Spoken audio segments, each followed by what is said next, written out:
पीताम्बरं पद्मनाभं पद्माक्षं पुरुषोत्तमं पूर्णेन्दुपरं ब्रह्म त्वं वन्दे परमेश्वरं त्वं वन्दे परमेश्वरम्।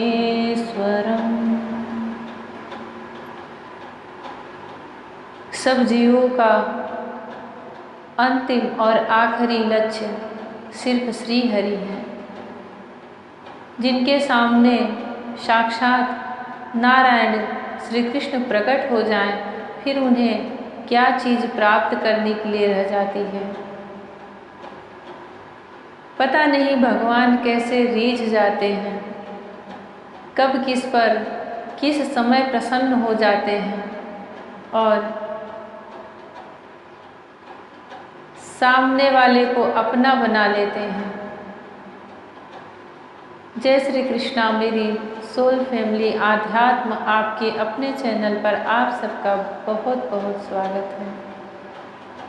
आज वर्ष की 4 प्रमुख बड़ी एकादशियों में से आज एक मुख्य एकादशी है और हम यहाँ जहाँ रहते हैं यहाँ की तो यह सबसे बड़ी एकादशी मानी जाती है।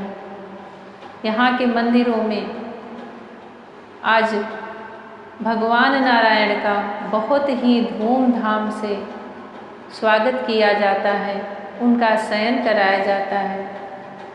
हम विदर्भ के क्षेत्र में रहते हैं और यहाँ पर पंढरपुर विट्ठल भगवान श्री रुक्मिणी माई का एकादशियों के पर्व पर इतना भव्य उत्सव होता है जितना मैंने और कहीं नहीं देखा होगा। आज देवशयनी एकादशी है। आप सबको जो यह श्रीमद् भागवत महापुराण का अध्ययन कर रहे हैं उन सबको भगवान श्री हरि की तरफ से मंगलमय शुभकामनाएं। एकादशी का व्रत पर्व भगवान श्री हरि को बहुत ही प्रिय है। एकादशी तुलसी, गंगाजल, गौ, ब्राह्मण, वेद, यह सब भगवान श्री कृष्ण के अंग माने जाते हैं, उनसे वह पूर्ण होते हैं।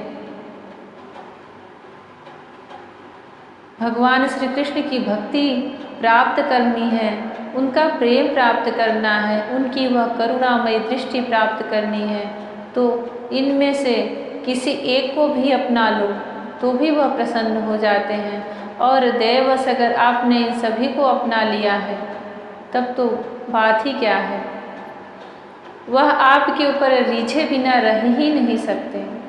आपके हृदय में उनका प्रेम प्रकट हो जाएगा, उनकी वह सुंदर और मुस्कान भरी चितवन से जो दृष्टि होती है निहारते ही रहते हैं। आप क्षण क्षण में अपने हृदय की तरफ देखेंगे, प्रतिदिन की दिनचर्या के कार्य करते हुए हर पल क्षण क्षण में अपने हृदय की तरफ देखेंगे तो आपको वह मुस्कुराते हुए ही मिलेंगे। जैसे एक नन्हा सा शिशु जब जन्म लेता है तो उसकी माँ घर के कार्य करते हुए जब वो बड़ा होने लगता है, घर के कार्य करते हुए, चाहे वह कितनी ही व्यस्त हो, उनके पास 100 काम हो, परंतु वह भाग भाग के दौड़ दौड़ के अपने उस नन्हे से बालक को देखती रहती हैं, निहारती रहती हैं। ऐसे ही जब हमारे हृदय में भगवान श्री कृष्ण आ जाते हैं तो हमारे पास चाहे जितने कार्य हों, चाहे जितने व्यस्त हों, सुख हो दुख हो, कोई भी परिस्थिति हो, मान हो अपमान हो, परंतु हमारा मन उन सब के बीच में अनायास ही एकांत ढूंढने लगेगा और ऐसा लगेगा कुछ पल मैं अपने हृदय की तरफ देखूं, वह कृष्ण मुझसे क्या कहना चाहते हैं, वह मुझे क्या दिखाना चाहते हैं। और जब आप उधर देखोगे तो आपको मुस्कुराते हुए अपनी एक नई लीला दिखाते रहते हैं। इसीलिए तो जो रसिक जन भक्त होते हैं, जो वृंदावन में बस जाते हैं, वह वहाँ भी एकांत ढूंढते रहते हैं। उनके हाव भाव, उनकी मति गति कोई नहीं समझ पाता। जैसे जैसे उनकी भक्ति प्रेम प्रगाढ़ होते जाते हैं, वैसे वैसे उनकी बाहरी दुनिया से संपर्क कटता जाता है। वह भले ही संसार में रह रहे हों,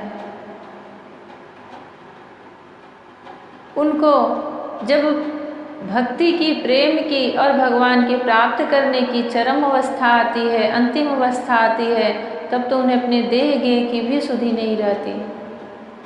उन्हें यह देह ही बंधन लगने लगता है, क्योंकि उन्हें मालूम है कि मैं इस देह में बंद हूँ। यही आत्मज्ञान होता है।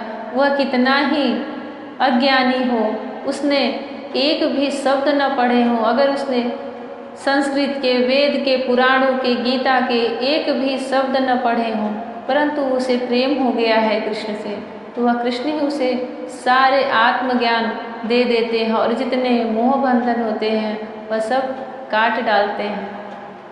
अंतर्दृष्टि में उन्हें यह समझ आ जाता है कि श्री कृष्ण के सिवा और कुछ भी सत्य नहीं और ना ही कुछ यहाँ पर नित्य है, सब कुछ अनित्य है। जो कुछ है सिर्फ श्री कृष्ण ही है।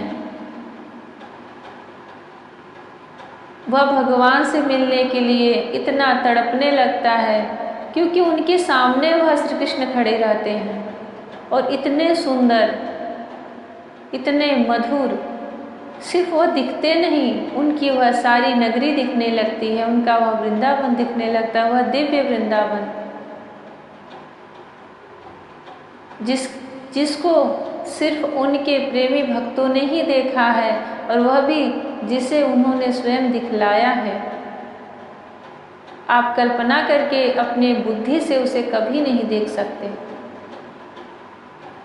आपके मन में किसी भी प्रकार की कुटिलता है तो आप उसे कभी नहीं देख सकते, चाहे आप दिन भर पूजा करते रहो, दिन भर पाठ करते रहो, वह तो सिर्फ प्रेम से मिलता है। जब आपके हृदय में वह सब रात दिन दिखने लगेगा, आप उससे बातें करने लगोगे, तो फिर यह देह ही बंधन लगने लगता है, जैसे गोपियों की दशा हो गई थी। उनको कौन सा, वह तो पूर्व जन्म में बहुत बड़े बड़े ऋषि मुनि थे, तपस्या किए थे, भगवान के दर्शन प्राप्त कर लिए थे और उन्होंने भगवान से उनका प्रेम मांगा था। पर जब भगवान उन्हें सिर्फ प्रेम देना चाहे तो उन्हें एक मूढ़ गांव की गवार ग्वालिनों के रूप में जन्म दिलाया, ताकि उनके अंदर लेस मात्र भी यह अहंकार न रहे कि मैं परम ब्रह्म को जानता हूँ, मैं तो ज्ञानी हूँ। उन्हें घर गृहस्थी के काम धंधों में बिल्कुल व्यस्त रखा। कोई भी गोपियाँ, किसी ने संन्यास नहीं लिया था। सबके पति, बच्चे, घर, गाय, बैल, घर के सारे काम वह दिन भर करती रहती थी। यमुना जल से जल लेकर आती थी। उनके पास समय ही नहीं था, परंतु उनका एक एक क्षण श्री कृष्ण के प्रेम में जाता था और भगवान प्रेम की यही लीला दिखाना चाहते थे। उन साधु महात्माओं को कुछ और भी तो जन्म दिला सकते थे प्रेम के लिए। यह बहुत ही गुप्त और रहस्य वाली बातें हैं। जितना आप उनके प्रेम में डूबते जाओगे वह खुद ही उसे दिखाते जाते हैं। भगवान श्री कृष्ण की इतनी सारी पत्नियां थीं, साक्षात रुक्मिणी जी उनकी अर्धांगिनी लक्ष्मी माँ का अवतार थी, परंतु प्रेम का जो स्वरूप होता है वह उन्होंने अपनी अंतरंग शक्ति श्री राधा रानी जी और जो गोपियाँ थीं उनके रूप में प्रकट किया। क्यों किया, कैसे किया, किस लिए किया, क्या समझाना चाहते थे, यह तो हर समय एक प्रश्न बना रहता है। जिसकी जैसी मति रहती है वह उसको उसी भाव से देखता है। परंतु जो श्री कृष्ण से प्रेम कर लिया है, उनका भक्त बन गया है, उन्हें अपने आप को समर्पित कर दिया है, फिर जो भाव उस प्रेम का भगवान उसे समझाते हैं, उसे वह कहीं भी वेद शास्त्र पुराण संसार की किसी की भी बातों में नहीं सुनाई पड़ता है और ना ही उसे कोई वैसे समझा सकता है।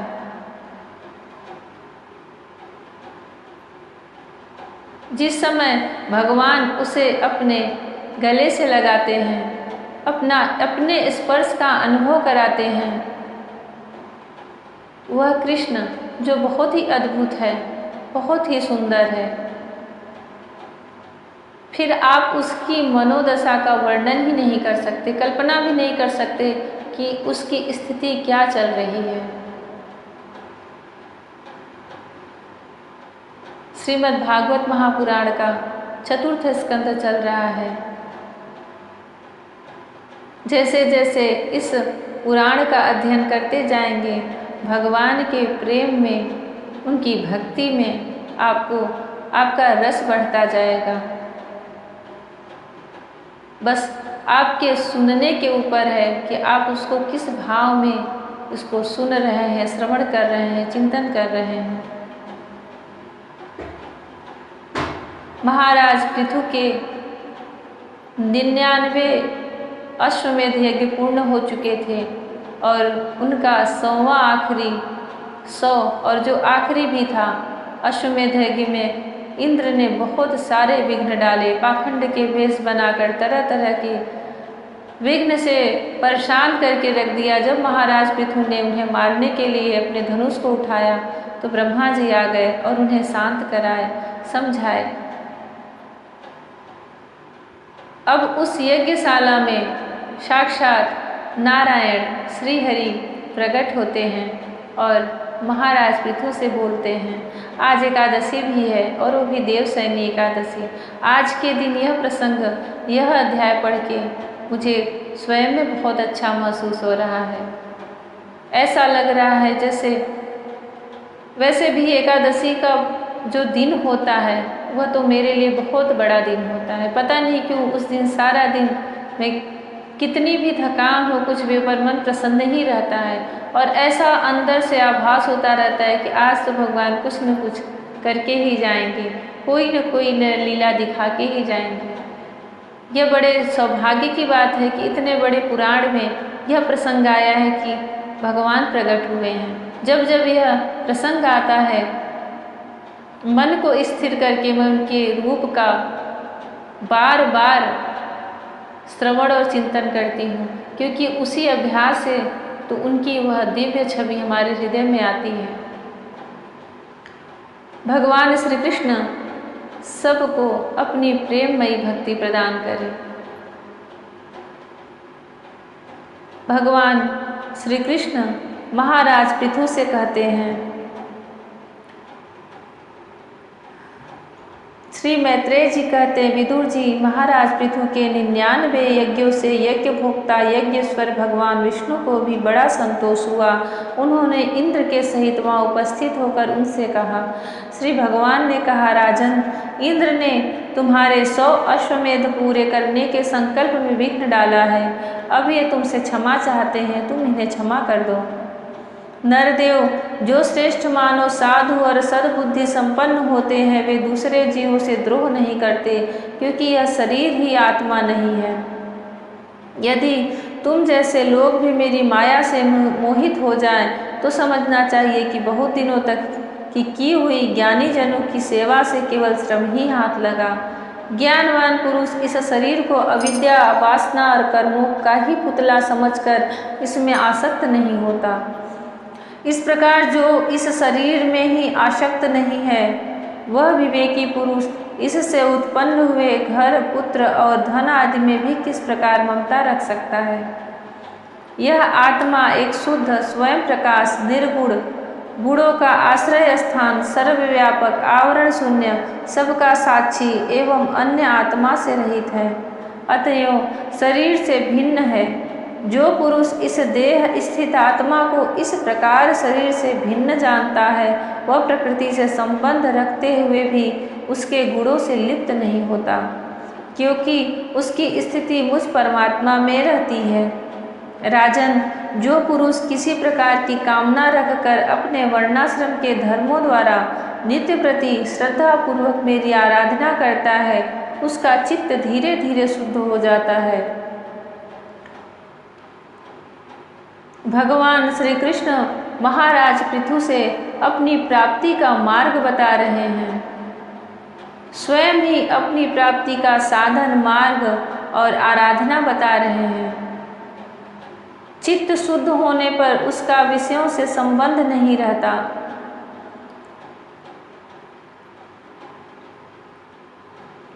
जो पुरुष किसी भी प्रकार की कामना रख करके अपने वर्णाश्रम, 4 प्रकार के जो वर्णाश्रम होते हैं, क्षत्रिय, ब्राह्मण, वैश्य और शूद्र, जिसमें अपने प्रारब्ध के अनुसार जन्म हुआ है, उन धर्मों को नित्य प्रति श्रद्धा पूर्वक मेरी उसी धर्मों को, उसी आश्रम में रहते हुए उन्हीं धर्मों का पालन करते हुए नित्य प्रति श्रद्धा पूर्वक बिना किसी कामना के मेरी आराधना करता है, उसका चित्त धीरे धीरे शुद्ध हो जाता है।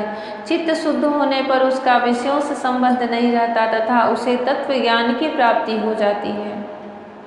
फिर तो वह मेरी समता रूप स्थिति को प्राप्त हो जाता है। यही परम शांति, ब्रह्म अथवा कैवल्य है।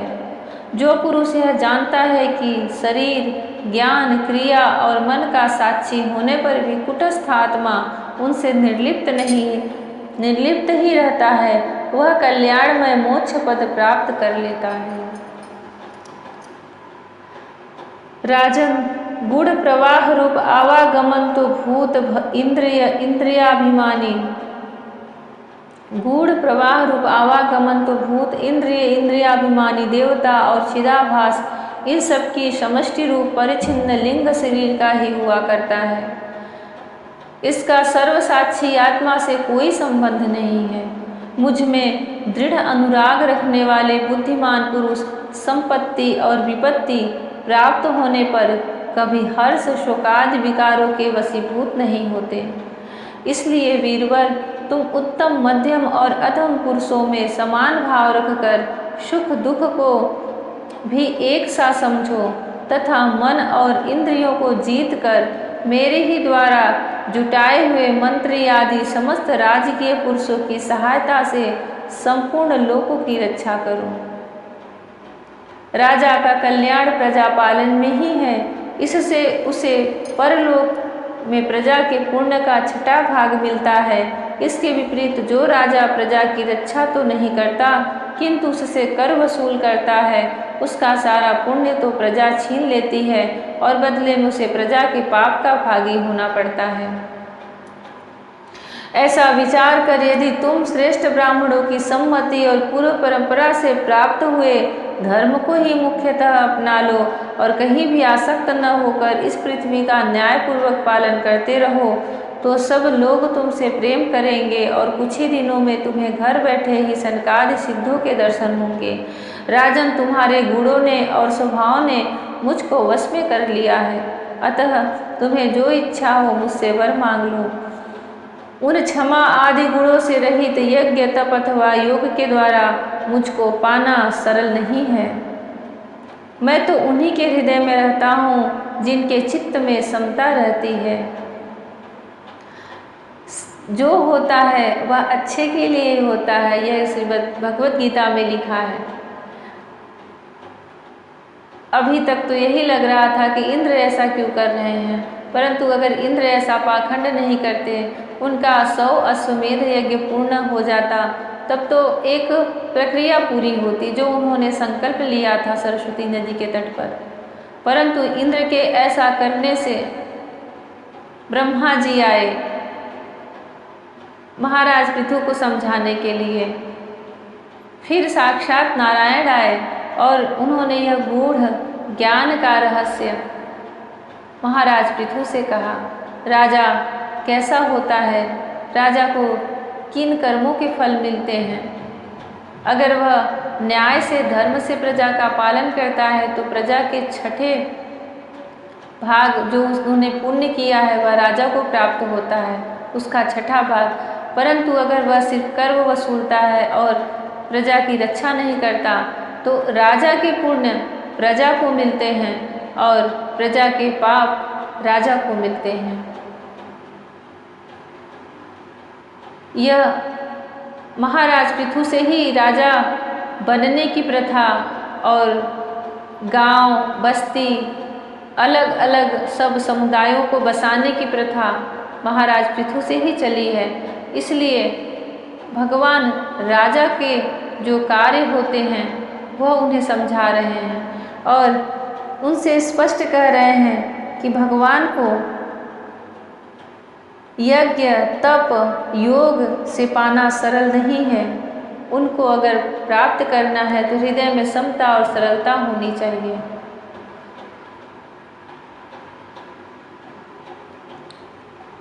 सिर्फ भगवान को जान लेना ही भगवान को प्राप्त कराने का सबसे अच्छा साधन है। सिर्फ उनको जानने का प्रयास करते रहो किसी न किसी माध्यम से, चाहे संतों की वाणी से सुन के, चाहे भागवत सुन के, चाहे किसी भी प्रकार के चिंतन करके, भक्ति की कथाओं को सुन के, सिर्फ उनको जानने के प्रयास करते करते एक दिन हम उनके पास कब पहुंच जाते हैं, वह हमारे पास कब आ जाते हैं। हम दोनों एक जीव और आत्मा जो है परमात्मा, सारे भेद मिट करके एक हो जाते हैं, वह पता ही नहीं चलता। जन्म तो सिर्फ इस लिंग शरीर का जीव का होता है। जब वह यह मान लेता है कि मैं ही सब कुछ हूँ, यह जो देह है इसी को आत्मा मान लेता है, तो उसकी मृत्यु होती है और फिर जन्म होता है। परंतु जैसे ही वह यह मान लेता है कि मैं आत्मा हूँ, मैं उस परम परमेश्वर का अंश हूँ, तो फिर सिर्फ उसका यह देह छूटता है, उसकी मृत्यु नहीं होती, उसे वह परम पद प्राप्त हो जाता है। यह जानना ही सबसे बड़ा ज्ञान माना गया है और इसको जानने के लिए भगवान ने बहुत सारी व्यवस्थाएं की हैं।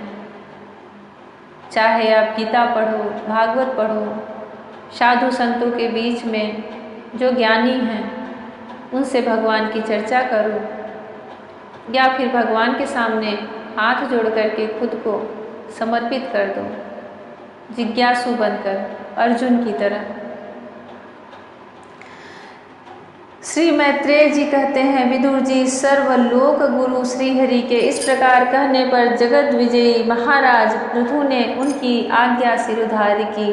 देवराज इंद्र अपने कर्म से लज्जित होकर उनके चरणों पर गिरना ही चाहते थे कि राजा ने उन्हें प्रेम पूर्वक हृदय से लगा लिया और मनोमालिन्य निकाल दिया।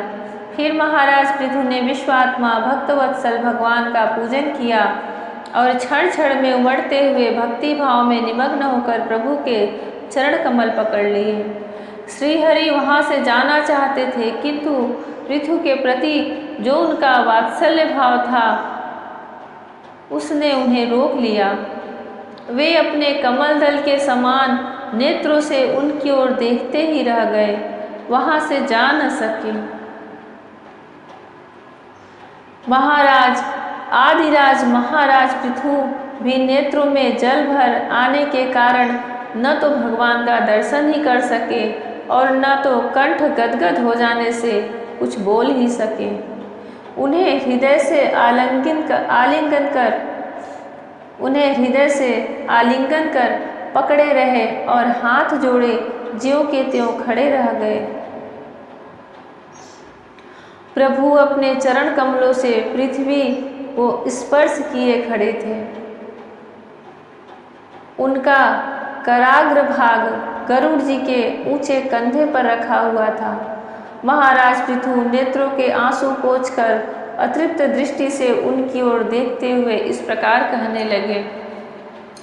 महाराज पृथु बोले, मोक्षपति प्रभु, आप वर देने वाले ब्रह्मादि देवताओं को भी वर देने में समर्थ हैं।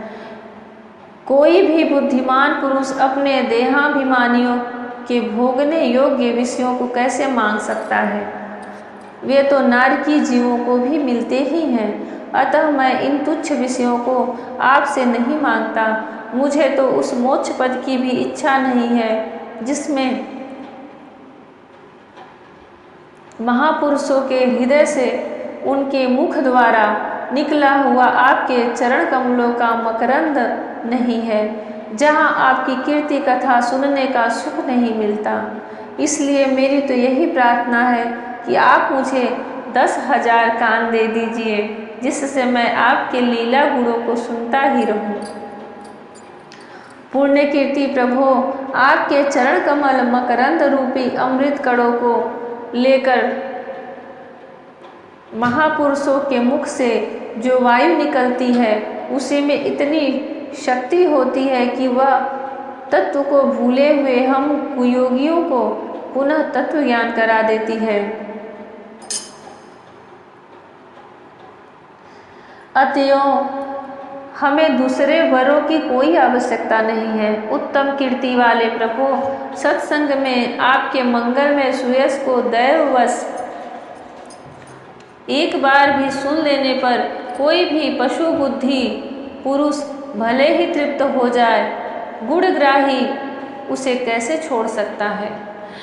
सब प्रकार के पुरुषार्थों की सिद्धि के लिए स्वयं लक्ष्मी जी भी आपके सुयश को सुनना चाहती हैं।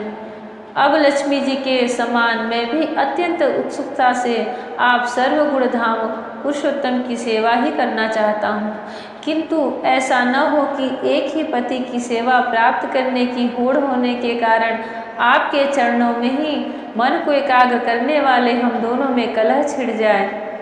जगदीश्वर, जगत जननी लक्ष्मी जी के हृदय में मेरे प्रति विरोध भाव होने की संभावना तो है ही, क्योंकि जिस आपके सेवा कार्य में उनका अनुराग है उसी के लिए मैं भी लालायित हूँ, किंतु आप दीनों पर दया करते हैं, उनके तुच्छ कर्मों को भी बहुत करके मानते हैं। इसलिए मुझे आशा है कि हमारे झगड़े में भी आप मेरा ही पक्ष लेंगे। आप तो अपने स्वरूप में ही रमण करते हैं, आपको भला लक्ष्मी जी से भी क्या लेना है। इसी से निष्काम महात्मा ज्ञान हो जाने के बाद भी आपका भजन करते हैं। आप में माया के कार्य अहंकार आदि का सर्वथा अभाव है। भगवान, मुझे तो आपके चरण कमलों का निरंतर चिंतन करने के सिवा सत्पुरुषों का कोई और प्रयोजन ही नहीं जान पड़ता। मैं भी बिना किसी इच्छा के आपका भजन करता हूँ। आपने जो मुझसे कहा कि वर मांग, सो आपकी इस वाणी को तो मैं संसार को मोह में डालने वाली ही मानता हूँ। यही क्या, आपकी वेद रूपा वाणी ने भी तो जगत को बांध रखा है। यदि उस वेदवाणी रूप सरस्सी से लोग बंधे न होते तो वे मोहवश सकाम कर्म क्यों करते। प्रभु, आपकी माया से ही मनुष्य अपने वास्तविक स्वरूप आपसे विमुख होकर अज्ञानवश अन्य स्त्री पुत्रादि की इच्छा करता है। फिर भी जिस प्रकार पिता पुत्र की प्रार्थना की अपेक्षा न रखकर अपने आप ही पुत्र का कल्याण करता है, उसी प्रकार आप भी हमारी इच्छा की अपेक्षा न करके हमारे हित के लिए स्वयं ही प्रयत्न करें। श्री मैत्रेय जी कहते हैं, आदिराज पृथु के इस प्रकार स्तुति करने पर सर्वसाक्षी श्रीहरि ने उनसे कहा, राजन, तुम्हारी मुझ में भक्ति हो। बड़े सौभाग्य की बात है कि तुम्हारा चित्त इस प्रकार मुझ में लगा हुआ है। ऐसा होने पर तो पुरुष सहज में ही मेरी उस माया को पार कर लेता है, जिसको छोड़ना या जिसके बंधन से छूटना अत्यंत कठिन है। अब तुम सावधानी से मेरी आज्ञा का पालन करते रहो। प्रजापालक नरेश, जो पुरुष मेरी आज्ञा का पालन करता है उसका सर्वत्र मंगल होता है। श्री मैत्रेय जी कहते हैं, विदुर जी, इस प्रकार भगवान ने राजर्षि पृथु के सार गर्भित वचनों का आदर किया। फिर पृथु ने उनकी पूजा की और प्रभु उन पर सब प्रकार कृपा कर वहाँ से चलने को तैयार हुए। महाराज पृथु ने वहाँ जो देवता, ऋषि, पितर, गंधर्व, सिद्ध, चारण, नाग, किन्नर, अप्सरा, मनुष्य और पंछी आदि अनेक प्रकार के प्राणी एवं भगवान के पार्षद आए थे, उन सभी का भगवत बुद्धि से भक्ति पूर्वक वाणी और धन के द्वारा हाथ जोड़कर पूजन किया। इसके बाद वे सब अपने अपने स्थानों को चले गए। भगवान अच्युत भी राजा पृथु एवं उनके पुरोहितों का चित्त चुराते हुए अपने धाम को सिधारे। तदनंतर अपना स्वरूप दिखाकर अंतर्ध्यान हुए अव्यक्त स्वरूप देवाधिदेव भगवान को नमस्कार करके राजा पृथु भी अपनी राजधानी में चले आए। जय श्री कृष्ण। भगवान सबकी मनोकामना पूर्ण करे, सबको अपना वह दिव्य छवि दिखाए। सबके मन में अपनी वह विशाल भक्ति, अनंत भक्ति, निश्चल भक्ति प्रदान करे। जय श्री कृष्णा। राधे राधे। हरि ओम।